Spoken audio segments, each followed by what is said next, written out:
We pick up episode 7 on the moon, where word comes in that the valve has been manufactured by a new company, tested, and they're confident they can put it in the next rocket without it blowing up.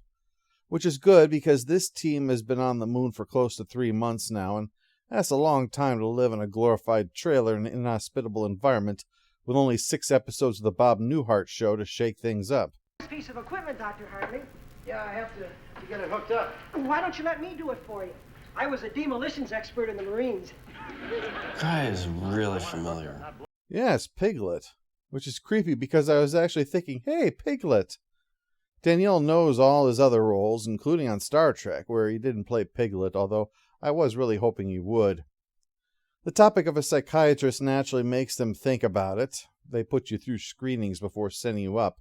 Make sure you're not inclined to snap, murder everyone, and walk outside without a suit on. Terribly. Right, but Got a terrible anxiety attack. Oh boy, I know how this ends from watching The Simpsons. After the titles, Danielle talks to her husband, who failed to get a job. His PTSD caused his hands to tremble and made him look like a drug addict.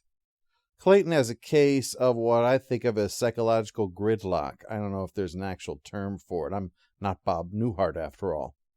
He's too proud to continue bagging groceries. He has a college degree, after all, so he tries to get another job. But he can't get another job because he looks and acts like he's spaced out on something. So he needs to see a psychiatrist, so he'll stop doing that. Except he's too proud to see a psychiatrist. So she notes he doesn't have to work. Being an astronaut pays well. But he's too proud to live off of his wife. You see the common denominator here. The one thing he could do to make himself happy, get a good paying job, he can't do because of his condition, but he's too proud to have his condition treated. But he's also too proud to continue without it either. Of course, it's not that his pride is a mistake, but rather it's a blind spot. If it was his leg that was the problem, refusing to see a doctor would be silly. But because it's inside of his head, that changes everything. The way I see it, regular maintenance on vital equipment's a sign of responsibility. And what is more vital than your mind? Meanwhile, Ellen is being questioned by the FBI guy, expressing annoyance that he's flipping through her medical records as if that was a perfectly acceptable thing to do. She goes for the good offense form of defense and expresses how outraged she is at the suggestion that her boyfriend is gay, but he turns around and says that Brock... Okay, well, it turns out he's Larry Wilson. I'm probably going to stick with Brock anyway. Brock's not the kind of person that someone with her background would hook up with. He's already convinced that Brock's gay and that Ellen's just covering for him and will not be dissuaded. On another topic, seems that Ted Kennedy has gone and gotten himself into a sex scandal. What a surprise. Guy's got a scandal like a wallpaper bubble. It only changes places, but it never goes away, does it? Meanwhile, on the moon, they're working on trying to pick up Russian signals based upon the blinking lights that Gordo saw. Some kind of VHF signal is out there, although Gordo's more concerned about the life forms in here.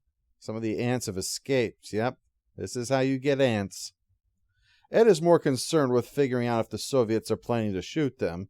So while he's out tomorrow, he's going to go poking around with the rover, see what he can find. As far as things back on Earth...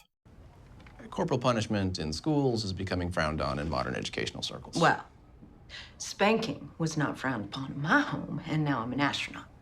Yeah, putting the ass in astronaut. Danny and Shane have been getting in trouble a lot, and hearing that Shane is the one getting Danny into trouble pisses both these moms off.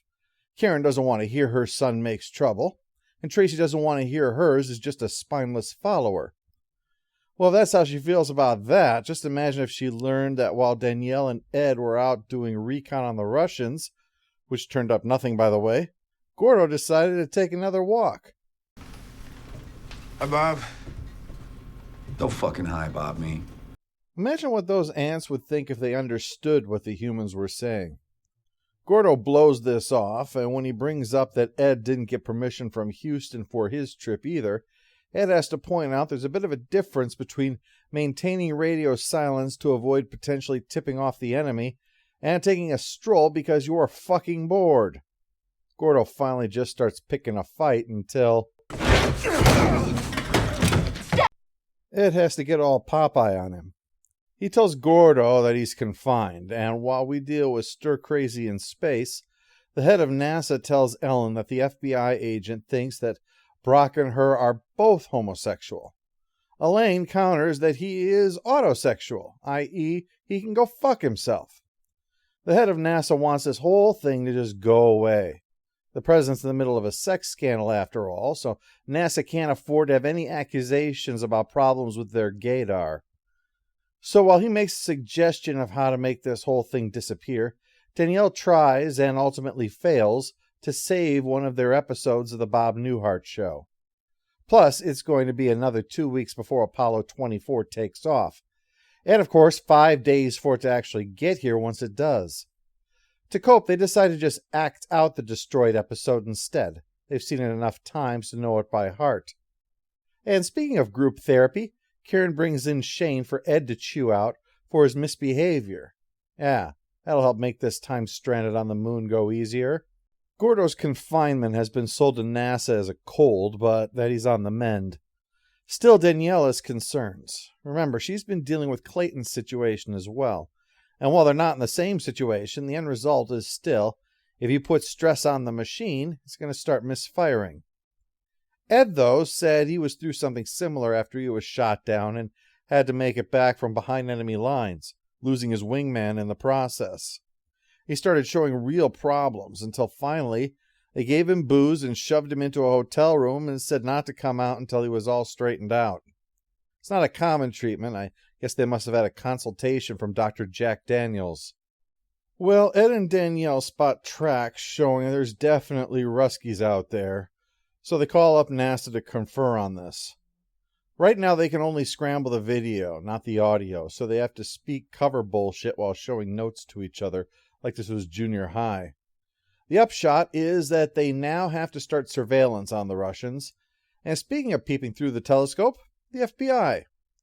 The way out of this is for Brock and Ellen to get married, which upsets the bartender to no end. A marriage to anyone else, even a sham one, means that they're over. But considering that there's a strange car out front with someone spying on her, well, Ellen knows the FBI is not letting this go. That or someone just really, really likes to watch. Up on the moon, Gordo wakes the other two in the middle of the night, but it's not an emergency. It's because he's lost it and wants to act out more Bob Newhart.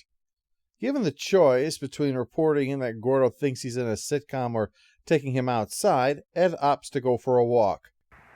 That'd spoil it. I'll reduce all this to just some chemicals doing tricks on a piece of paper. No photo could ever really capture this. I'm starting to wonder if this is going to wind up like Of Mice and Men. Gordo's problem with the situation is that he always wanted to be on the cutting edge. He became a pilot to do that, an astronaut to do that, went to the moon to do that. Pioneers, he notes. The problem as he sees it is that right now they're homesteading. It may be that in time this will be a fuel depot to explore the solar system, maybe even beyond that, but right now they've gone from Davy Crockett to Laura Ingalls Wilder. I'm feeling ice crawling down back my neck. Calm down. Man, they're all on me. They're all on me. Calm down. They're all calm down. Get out. Gotta get my helmet off. Get out. Yeah, time for George to tell him about the rabbits. Ed manages to stop him from stripping naked on the moon, but this is it. This is enough for even him to admit they've got to get Gordo off the moon. The only choice then is for Danielle to pilot the LEM, dock with the command module, and bring Gordo home with him providing support. But Ed will have to stay to ensure the Russians don't show up and start picking the place over like a bunch of Jawas.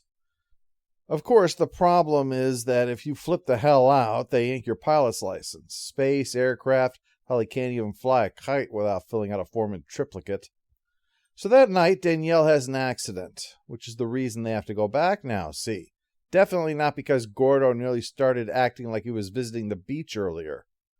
She can't do anything for Clayton, you see, but if she can help stop Gordo from falling down the same deep hole that he has, it's a small victory for her. So Ed is about to do Home Alone, and the president has even promoted him to captain in the Navy, retroactive to the start of the mission, so he'll receive extra pay. So he sees them off. Seems that the LEM has had some improvements. It's able to take all 3 of them up and then for Ed to return to Jamestown.